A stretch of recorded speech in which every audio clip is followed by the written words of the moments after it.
ఏదో ఒక కీలకమైనటువంటి అంశం. గవర్నమెంటు ఈ దగ్గుమందులో వచ్చేటప్పటికి మనకి దగ్గుమందు ఎప్పటినుంచో నేను ఈనాడు సిటీ కేబుల్‌లో చేసే రోజుల్లోనే గుర్తుంది. ఏంటయ్యా అంటే అక్కడ ఉన్నటువంటి ఆహ్, ఈ వీధి బాలలు ఇట్లాంటోళ్ళు ముందు ఎరైజర్ వాడేవాళ్ళు. అంటే వాళ్ళకి మత్తు లేకపోతే నిద్ర రాదు. ఆ రోడ్ల మీద పడుకోవడం, ఆ దోమలు, ఆ రైల్వే స్టేషన్‌లో పడుకోవడం అంటే. అందుకని ఏం చేసేవాళ్ళంటే ఈ టైప్ ఇన్‌స్టిట్యూట్‌లో వాడేటువంటి ఎరైజర్ వాడేవాళ్ళు. దాన్ని గుట్టక పెట్టుకొని బాగా పీల్చి వాడటం అనమాట. ఇక సెకండ్ ఫేజ్‌లో వచ్చేటప్పటికి దగ్గుమందు కాస్త డబ్బులు గనక అడుక్కుంటారు వాళ్ళు. అడుక్కున్నప్పుడు వచ్చేటప్పుడు డబ్బులతో దగ్గుమందు కొనుక్కుంటారు. దగ్గొచ్చిందని చెప్పేసి షాప్ దగ్గరికెళ్ళి. ఆ దగ్గుమందులో మత్తు ఉంటదట. అది తాగితే పడుకుంటారు.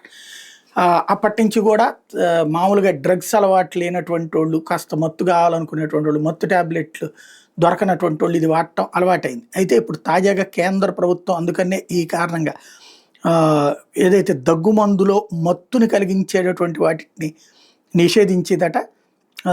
దగ్గు సిరప్, కాఫ్ సిరప్ కంటైనింగ్ క్లోఫినారమైన్ ఉన్నటువంటి దాన్ని నిషేధించిందట. అదే సందర్భంలో చిన్న పిల్లలకి 4 ఏళ్ల లోపు పిల్లలకి ఇది వాడటానికి వీల్లేదని చెప్పేసి ఆదేశాలు ఇచ్చిందట. 4 ఏళ్ల లోపు పిల్లల కోసం.